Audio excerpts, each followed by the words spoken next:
afternoon, everyone.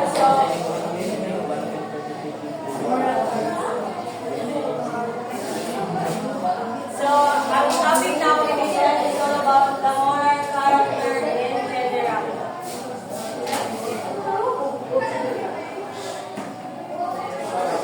So written virtues love be defined.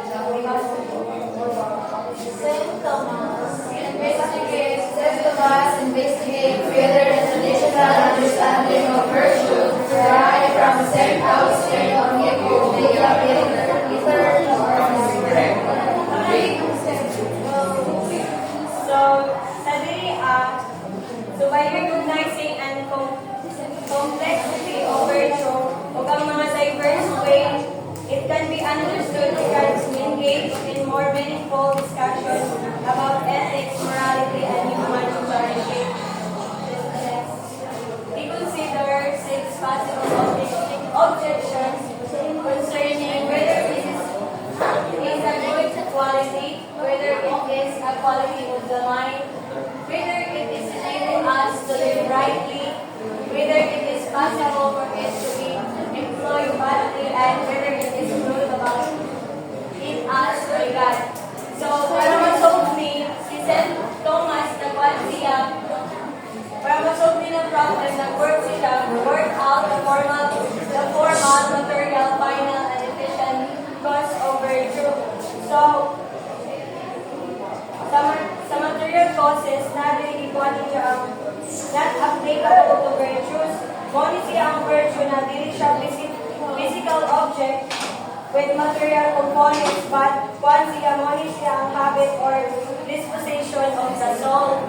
Then, sa formal cause, ngunit siya ang the essence of virtue. The formal cause of virtue is its essence or definition. For example, niya is ang courage is its specific nature as made between the extreme of cowardice and recklessness. Then the next is efficiency. Diri kuha niya ang habit formation. Kani siya ang efficient cause sa virtue is mag-repeated ang iyang act that lead to the formation of a various habit. This act can be influenced by various factors such as education, role model, and divine grace. Then the final cause, only siya ang ultimate goal, which is kanina virtue is ultimate goal of a human life, which is attain happiness and union with God. Virtues are seen as made to this end, helping individuals to live a good and fulfilling life. So, pag-ibasa pa dito. Whether there can be moral without intellectual virtue. The person who lacks intellectual virtue still possesses moral virtues such as temperance and justice for a variety of reasons. So, para sa inyo, ang point ba, moral virtue, kaya kung ang person daw na lack of intellectual virtue, still ba daw mga causes of moral virtue such as fortitude, temperance, and justice? Kung without, whether there can be moral, kung naaralay moral at wala siya intellectual virtue, ang point ba daw is, ang person ba daw na lack of intellectual na ba daw still pagkapon ay moral virtue?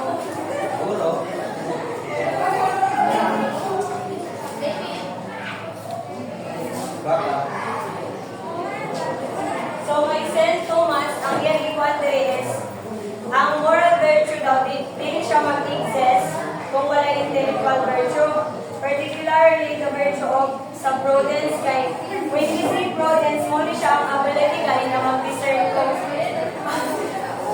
muna siya ang ability na mag-discern kung ang imong action is right or wrong. Then, justice. Justice is fairness. Then, when we say one, fortitude, mo ni siyang kanagaling, maka-overcome galing siyang kwan. Large courage para maka-overcome o mga obstacle, persevere, or in the face of adversity. So, when we say temperance, balik, ang temper galing is kuhan, the virtue of moderation or pagkuhan and self-control.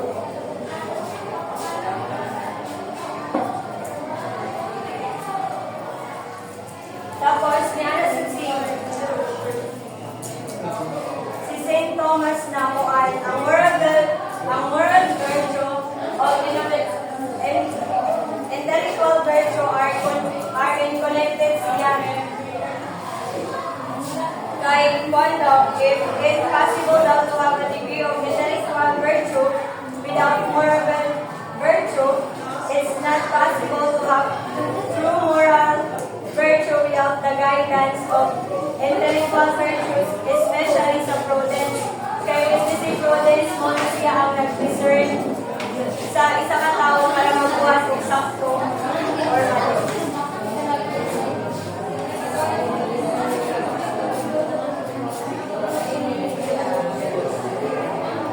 Sa diliais, kabaliktaran lang siya. Di ba ganyan na kay ang moral o kaya siya may moral without intellectual kasi intellectual walay moral. Pakibasa. Set to us to consider the variety of reasons for anything that is made possible. How can we know the moral development with a similarity between moral needs and craftsmanship, and with a common observation that some people who lack moral virtues still advise themselves well. We conclude, however, that although other intellectual virtues can exist without moral virtue, So, ganyan, di ba tagal sa moral, intellectual, ang moral magbuhay ba?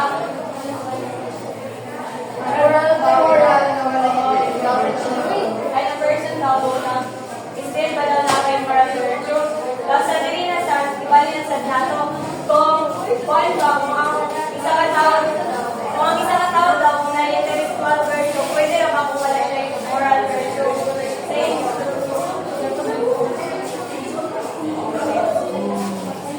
so, kay kuhan, St. Thomas ni Aversi siya, it is possible daw na ay kuhan, ay intellectual virtue, wala yung moral virtue. Ang example niya, may kanagaling kuhan, mga brilliant scientists, na sila yung mga mag-excel sila when it comes sa field, pero na isang scientist daw na lack yung empathy, honesty, or the moral virtues. Wala yung example niya.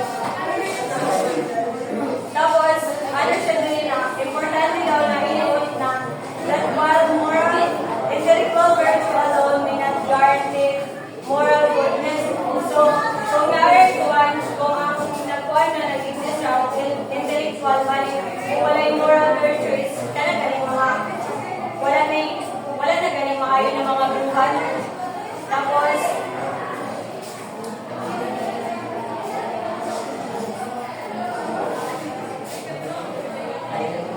ultimately, the development of both intellectual and moral virtues is essential for a truly virtuous life. So the next is pag-ibasa. According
para makaligo ng mga self-judgments and decision. Una siya sa prudence o mga desires rather.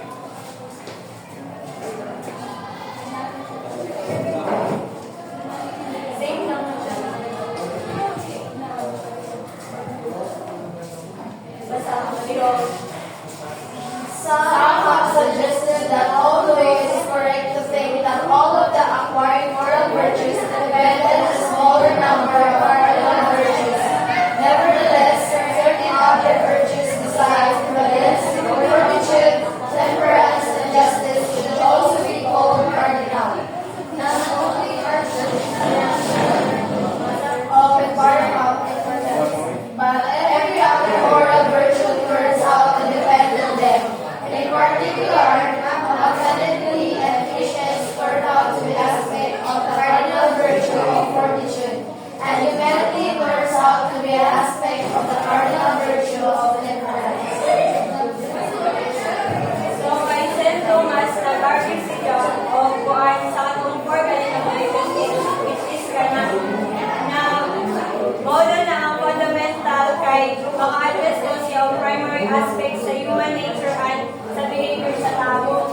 Then, maka-provide siya solid foundation for moral living and are essential for achieving human flourishing. Then, while daw sa other na mga virtue may be important, pero ang kanino pa yung mag-consider daw siya cardinal because they are the upon which all other virtues depend. So the next is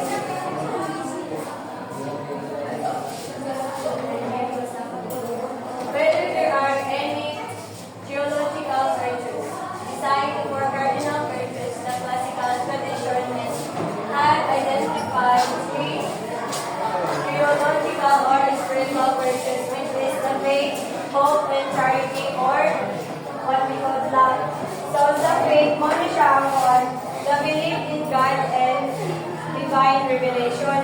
Then sa hope is the confident expected of eternal life and divine existence. Then sa charity or love is muna siya ang the love of God and neighbor.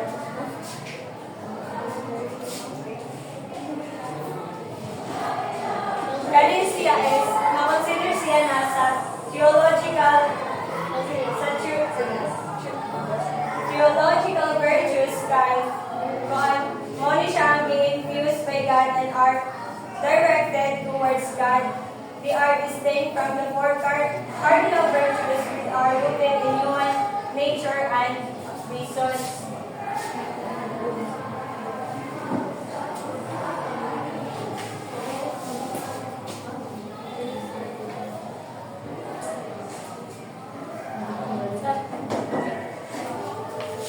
Whether virtue is in us by nature.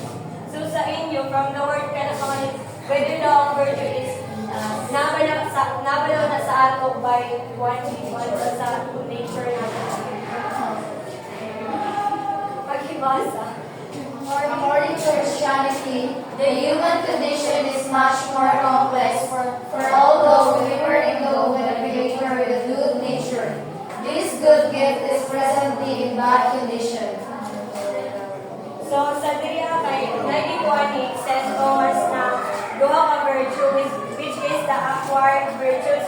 Muna siya ang moral virtue na mag-develop through repeated action nga ni sa isa ka tao tapos by consistently choosing the act virtuously. Tapos kani siya is we gradually form habit that expose us to act in a virtuous manner. Ang example sa kanya is motto of courage, temperance, justice, and prudence. Then the next one is infused virtues. Kani siya is supernatural virtues that are directly infused into the soul by God through grace. Muna siya ang kanina virtue is wala siya nakakuha of human efforts but are gift from God. Example niya muna faith, hope, charity, or love.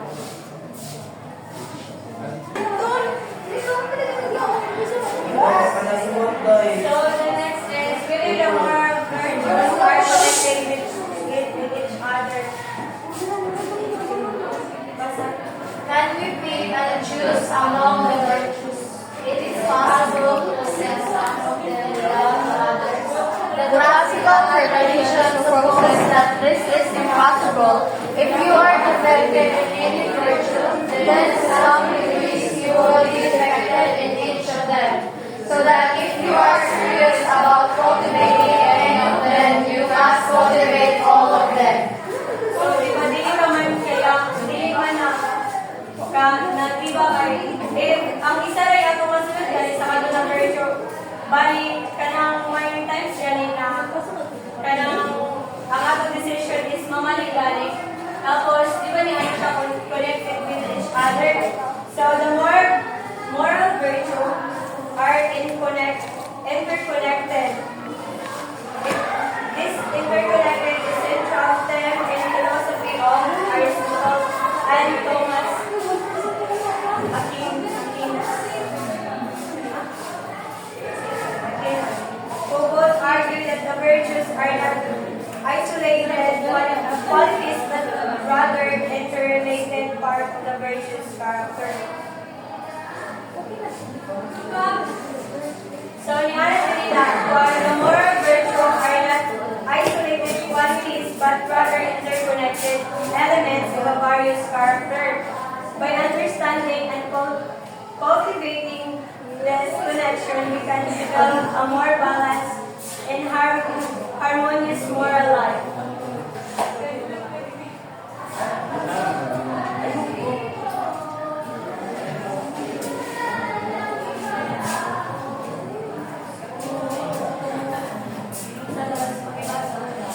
Either the study of capital vices and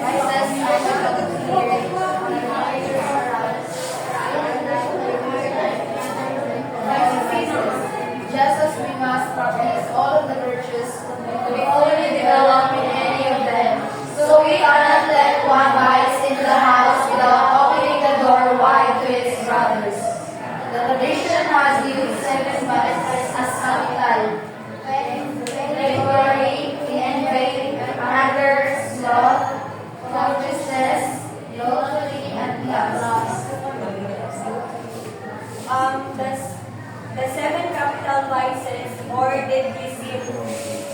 Una siya ang mga buwan deadly sins like kanang sa lust, sa envy, at anger. Una siya ang have a significant framework in Christian theology for centuries. They are considered to be the root causes of many other sins. While the specific categories are naming may vary slightly across different traditions.